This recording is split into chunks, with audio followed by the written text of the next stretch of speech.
speaking of more new music I'm excited about, Boston's Threat Level Burgundy is putting out a new album beginning of August. Album's title is Gold. They're known for like writing like fun, kind of geeky songs. It's their first album since 2017's The Longest Day. And then as part of the workup with it, they released a video for their first single called Scene. And it features like everybody.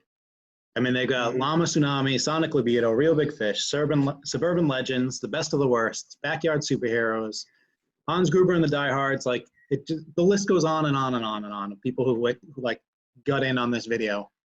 And it's an awesome, fun video. It like totally encapsulates their music.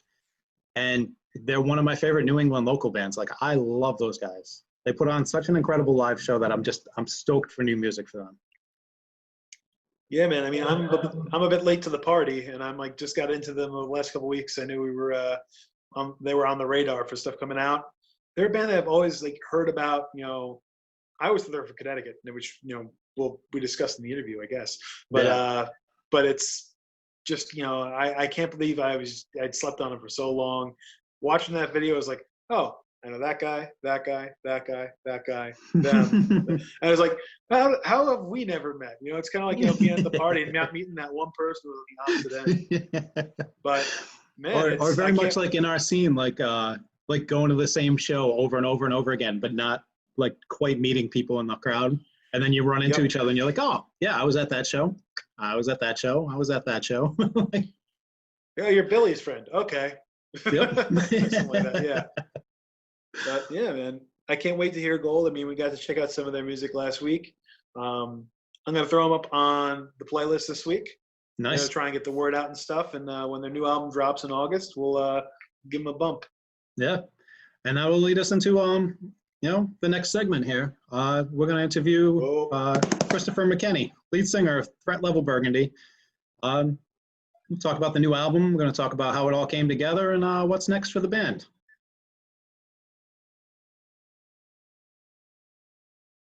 Years ago? We've rotated a few people, but the people we rotated in were also friends from high school. There you go. I think we had like one guy once. I never knew his last name. He was in the band for 3 months. His name was Greg. And he just didn't show up one day, and I have no idea where he is. So, that was our experience with people not from high school in the band. What instrument was Greg playing? He's playing alto sax. Ah. So Greg it's alto not like you were sax. missing like a bass player or something. Yeah. It's my least favorite saxophone. I'm kidding. Sorry, alto sax players. Yeah, you're right. Soprano's worse. No. Well, that's really cool, man. For some reason, I always thought you guys were from Connecticut, but I guess that would make sense. Massachusetts, Connecticut, right next to each other. Yeah, everyone always thinks we're from New Hampshire because we used to play at the Sad Cafe all the time, which was like a venue up in Plastow. So everyone from out of state would always be like, "Oh yeah, you guys, you're from New Hampshire. We're playing in Boston. Sorry, like I don't think you guys will drive." I'm like, "We're from Boston," and they're like, "Oh, that's weird." Oh, that's crazy. It's like one of those things. Like every time I'd hear about a ska band from New Hampshire, it'd be like this unicorn kind of thing. Like, oh, who are they? Well, no, you just kind of had to be there. Like, yeah, you had to be there. They broke up already. Well, plus I think that Connecticut thing comes up because you guys do a lot with Llama Tsunami. Yeah, we definitely when we first started, like us and Llama Tsunami were basically like the two best friends, hanging out all the time, playing lots of shows. So what up, Ben? Yeah, hey Ben. And we released that split together, so we were like very much kind of intertwined. So people, I think, always thought they were from close to us and we were close to them, which in reality we are. It's like a 2-hour drive, I think. Makes a little bit more sense. Like if you put out like a split with a band in Japan, I don't think it quite work the same way. But yeah, two New England bands, why not? All right, so honestly, sorry. I was gonna say honestly, like New England's basically might as well just be like one state.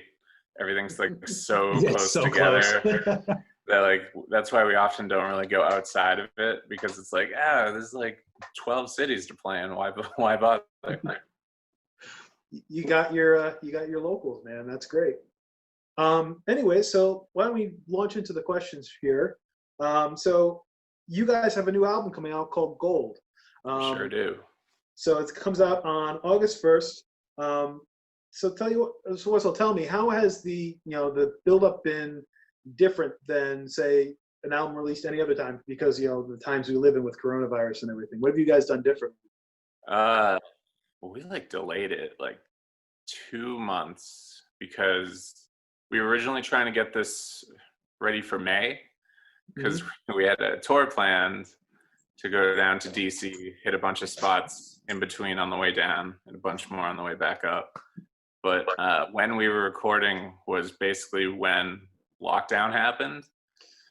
So we were in the studio, I think, one day, and then it was like, hey, don't go anywhere.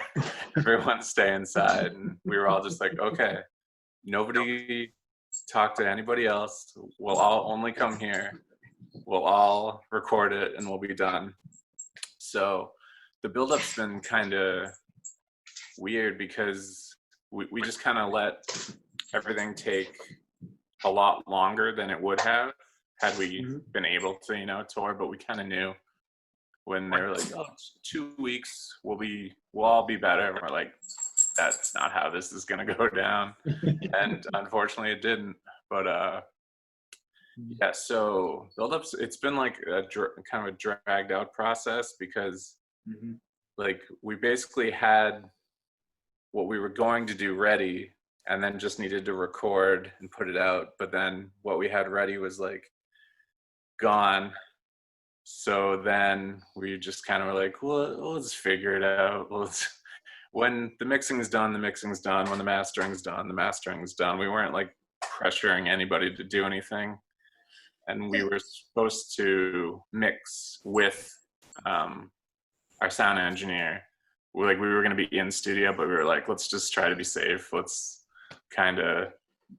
we'll let you do your thing. We'll do it over email over a month instead of 3 days. So yeah, weird. Everyone had, you had enough time to do it, right, and not rush everything through. That's great. Would you say that the majority of the work was, at least from a writing perspective and from a production perspective, you knew what you guys wanted to do before you went in to record this? You didn't, you weren't writing in the, I guess you just said you were finishing in the studio. But would you say you came in with a finished product or something you were ready to record, or did you have to figure some stuff out while you guys were recording?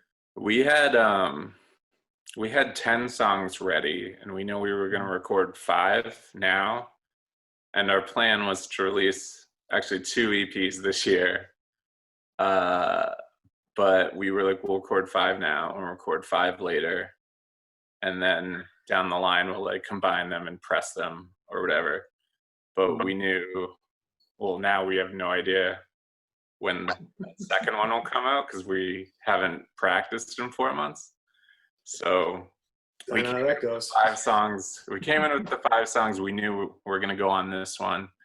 I think the only thing was our bass player is very in the moment. So he had some rough ideas, but I think he just finished them up in the studio. You always have those lyric adjustments in studio, but otherwise, yeah, we had 5 songs ready to go. I think we had a 6th one. We were trying to decide, do we do this now or do we do it later?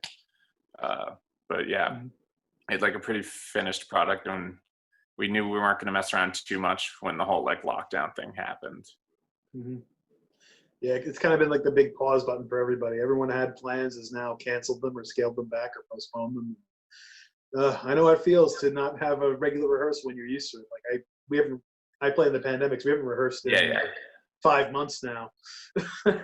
So it's kind of it's weird. We practiced every week, every Wednesday night. Not everyone would be there because ska band, but so that's definitely one of the weird adjustments. After 3 weeks, I'm I haven't even picked up the guitar in 3 weeks. this is getting weird. I get another feeling. Yeah. Yeah. Now I feel like it's gonna be weird when we've practiced for the first time. It's gonna be like, hey, do we remember the songs? Oh, I know how that goes too. You're like preaching to the choir, man. That's Yeah. Oof. So if you guys have the songs ready to go, when you guys were writing them, what's your process typically like? I mean, do you have somebody that is like one of the lead songwriters of the band? You guys collaborate? What's the process like for you guys?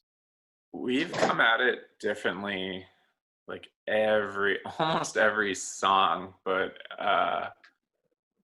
we've done like in every single way where it's like we'll start with, sometimes someone will come in with lyrics, but they won't like know what music they want. And sometimes somebody will come in with like a horn line, and we'll build off that. Or sometimes we'll just, like, one of the songs on the upcoming album called Pow, we were trying to write one song and we're like, this isn't going well. And I was just like, okay, Pete, just play this. Pete, our drummer, was like, just play this fast. I'm just going to play something over it. I'm going to think it up right now. And then we had the song written like 30 minutes later. Hey, that's awesome. So it's like, we've never like found the best version of how to write a song, but we've tried them all at this point. And like, usually one of them works. It's cool. You've got like a bit of a band shorthand thing going because you guys have known each other for so long. Yeah, it's really cool. Some of our members have known each other since they were like 6. Oh wow. So like that's how like, yeah, like I've known most of them 20 years now, and like I look back and I was like, remember when we just, played Pokemon and and like ate as much candy until we were sick? We're like, that was great. That was a good time. Good times. I'm gonna do my taxes now. No, you could still eat as much candy as you want and do your taxes. I'm not knocking that either. Wish. I feel like I'm monopolizing this a little bit. Keith, why don't you lead to the next question? All right. Well, since you guys are talking about how you came up with like songs, how did Scene come up? Because that's like the first single off the new album, right? Yeah. So that was one of the examples of, we had a horn line. Our drummer Pete actually brought it to us, and he was like, "Oh, I came up with this," and he brought it up while we were actually writing The Longest Day, our last full-length album. He brought it up and we're like, "Oh yeah, that's cool, and we ended up writing like basically a 12-bar like blues song out of it. But we already had, I think, like 16 songs ready for that album at the time. So we kind of just like shelved it because we were only going to do like 10 or 12. I think it ended up being 10. So we shelved it. And then we ended up bringing it back and we were like, oh, this sounds just like our song C'est La Vie. Let's not write that song again. We already did it. So we ended up just like changing it completely to like more of like a traditional, like, well, not traditional, but like a third wave style, like ska during the verse, punk during the chorus kind of situations. And then our trombone player, so I brought the guitar both times to both versions of the song. And then our trombone player, Austin, he wrote the lyrics. And we talked a bit about it. And, like from what the song's about is just kind of like, being a local band and like playing shows. And when you first start playing shows, it's just like no one's there except for the other bands and like their girlfriends and their boyfriends and like your parents. So like over the years, when you like make these friendships with these other bands and promoters and blah, blah, blah, you end up like with like this like cool thing you kind of built, where like these people are coming because like you booked these like great bands that they love and like you're there and they're there. So we he wrote most of it about that, and then he also kind of wrote about how it also feels a little ridiculous. Like like we're like seven to 10 dudes depending on the day, who like wrote a bunch of songs about like zombies and cartoons and crud, and you came here to watch us sing about it. So it's like weird combination of like super appreciative but also like, what, this is weird, right? This is a weird thing that we're playing weird songs and you guys like them, right? So It's funny how that works sometimes, man. Is that how you tied into the video for it? Like you just tapped into all your friends that have been going to shows and stuff? Because like that video is pretty impressive, the amount of bands you got to chip in. Yeah, so that was like plan B for that video. Plan A was we're gonna record like all the Boston area bands that we're friends with, like that we had a bunch of shows coming up with them. We were gonna like, you know, quick few second videos. We weren't sure if it was gonna be like sing along or not. And then on the tour, we were gonna record a bunch of our friends because we were gonna play with a bunch of our friends' bands. So we were gonna like take that like sort of a tour video sort of situation, but mostly concentrating on like people at the show and bands at the show. And then this happened and we're like, oh, we can't do that. So I was like, oh, let's still just do it, but let's just get all bands. Let's get as many of our Boston friends who haven't like broke up, because that's like every 3 months a band will break up. But yeah, I'll reach out to our friends from like around the country in the ska scene to kind of like take our world and then like the bigger world in general, kind of mash them together.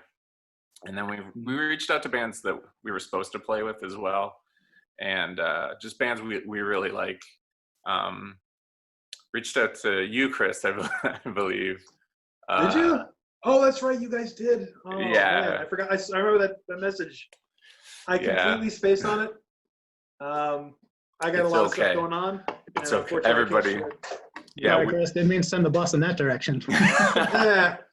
Sorry. No, it's fine. We got a lot of people who I think this whole staying inside thing has like really got to them. They just don't want anything to kind of do with the scene right now. They just like want to exist, and we weren't going to pressure anyone into doing it. I got you. I mean, for my part, I will say that I've had a lot of stuff going on outside of music and outside the band, which is sort of, yeah, that too, exactly. I guarantee in about a month from now, everything will make much more sense. That's all I can say. Yeah. But I'm really, was impressed by how many people you managed to, cram into. I know you guys wanted to make, since you said you wanted to make like a tour video kind of thing, but now you got Sonic Libido in the bathtub, which is kind of fun. we didn't ask for that. Nobody asked for that. We we got a video of Mike and he didn't have a shirt on. I was like, that's weird. Whatever, that's fine. And we got a video of Bryce in the shower, and I was like, okay, also weird. And we got a video of Sean in the tub. And I was just like, all right, whatever, guys. Like, I see where this is going. It's like you sent it. It's going in. Yeah. Oh, well, there's definitely some things I was not going to put in. I posted, they sent us nudes.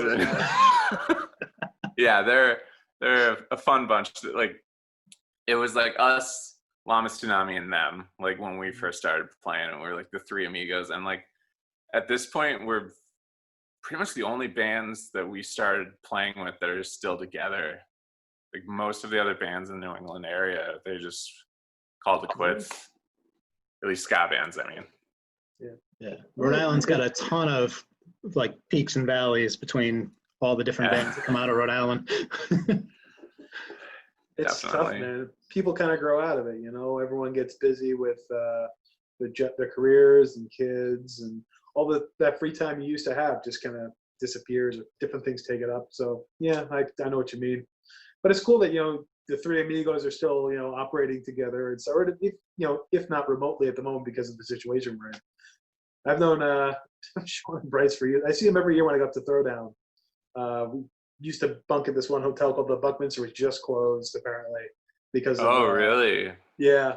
but I've known those guys for a long time, and that was really fun to see. I mean, you had a lot of other people too. You had Austin from Joker's Republic, who's a good friend of ours. Travis from Hub City Stompers. Ben, of course, getting Dunkin' Donuts. That was, was fun. Yeah, I really liked that. That's very cool. So let's move. What's it called? Down along with these questions, because we don't want to keep you all night. Don't get me wrong. Cool. I would hang out with you guys all night. Just putting that out there. I would too. My wife would get mad at me, but I would too. So normally, as you guys mentioned, you guys had a tour planned. Obviously it's not going to happen right now because of the way things are. Do you have any alternative plans that you guys want to, you guys are planning to do to release the record? Anything you're planning to do to promote? Any online shows you guys are going to do? Any sort of streaming action or anything like that? I don't really think we're going to do any sort of streaming shows, unfortunately. I might do like a little acoustic thing somewhere around there, but like we haven't practiced, and we just want to be safe. A lot of us, like half of us, have asthma, so like we're not looking to share anything that's gonna get us sick. So we didn't really have any plans for any streaming shows. We'd been considering like the options for outside shows. Okay. We've seen one of the bands in the video, Drop Party. I just saw that they played an outside show, so I'll wait 2 weeks, see how that went for them. So we're considering that. We had a festival spot lined up in September but they're kind of like, we don't know if it's going to happen. So we're probably not going to do that, but we are working on another video for another song. Okay. So we'll have I think we might end up doing a video for every song, because I feel like that's sort of the only thing we can do without coming together. That's fair. Yeah. So I mean, everything you're saying are conversations I've had over the last couple of months. It's like our drummer Kat, is put it as politely as I think she could. He's like, you guys in the horn section, you guys are holding germ cannons. We don't want to be anywhere near you. That's what I thought. I was like, if we play inside and one of you's sick, everyone's sick. Yeah. You could maybe get away with putting a cloth over the end of one of those, but honestly, they go to empty that spit valve and everybody's done. Yeah, right. Oh God, I've soaked people when not being able to empty my spit valve, just because if you don't empty it one way, it comes out the other. Yep. So it's literally like a cannon. Yeah. So unfortunately, we're just kind of waiting for the world to do what it's gonna do before we make any sort of concrete plans to play, which is real weird. It's extremely weird. Preach, brother. Yeah. And right, it's also kind of a bummer. All these venues around us are shutting down permanently. Yeah. It feels like even if they were booking shows, are they going to be around by the time that show happens? So we've already seen one of our favorite venues. We've only played it, I think, twice, but Great Scott in Alston is gone. Right. That's so sad. I love Great Scott. And they tried to save it, but it's one of those things where the property company is just like, no, we're just gonna lease it to somebody who definitely will do business, which is sad. Right. So I don't know how that's gonna shake out for a lot of these other venues that don't do food.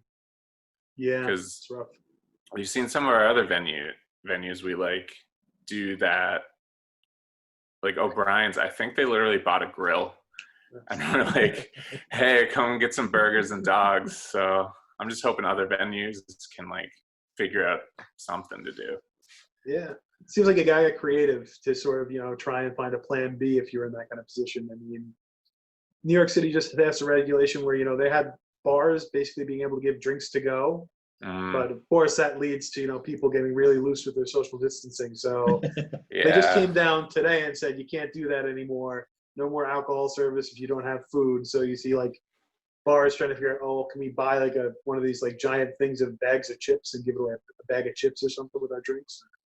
But what do you do if you can't do that? Guess you close down. Yeah, it's really unfortunate. I would hope that maybe it would make the basement scene return a little bit, like worst case scenario. Because around here, the basement scene has really kind of disappeared because of like cops just cracking down on like any amount of noise coming from a house. So like we played one house show in the past 4 years now because of that. So I'm hoping something like that will at least help mend like the music scene once everything's more normal again. Well, speaking of more, Keith, why don't you ask the last question on the list here? I know, Chris goes away. right? Like he's kind of alluded to a lot of this stuff, but like, where do you see Threat Level Burgundy going in the future? Like, if things return to normal and you do have a place to play, like, are you gonna try and pump out another album, or like, what do you think the plan would be? Yeah, so right now we are demoing out the other 5 songs and then some that we were planning on releasing for that second EP. So we're doing that now, and then we're just gonna kind of figure out how to go about recording that. Like we've recorded at the same studio for the past 3 albums, and they've remodeled recently, so I think they've made it a bit safer. Like before it was, we're all in one room. Oh, okay. But now it's like multiple rooms, so we're hoping that we can get back in there. And like we had already had a bit of a scare during recording, and we were just thinking, if he just goes into the recording booth and never comes near any of us, like that works. So we might have something like that where we just never see the engineer. Oh wow, so your engineer got sick. No, it wasn't him. Someone in the band had like a coworker who had a blah blah blah, Yeah. But yeah, we might end up just like recording all independently, never seeing each other, which will definitely be weird, but that might be one of the solutions. But Well, it's not outside the realm of possibility. Bucko Nine's last album, that's how they did it, because they're all spread out across the country. So they kind of just like recorded their parts and sent it to each other. So, I mean, at least you would have the benefit of having a common denominator in the same studio. Yeah, definitely. It would definitely be the most comfortable situation in this like weird situation that we have. But yeah, we'll keep, we're going to demo out some stuff. We're going to figure out recording. I think it's just all going to take a lot longer than we planned. So we'll release another thing hopefully next year at the latest. And, by then we'll just, back to shows. Hopefully we'll play a longer tour because we were only going to DC, like it wasn't gonna be a huge thing, and back. But by then we'll have not played shows for probably a year. So I could see a decently long tour coming out of that.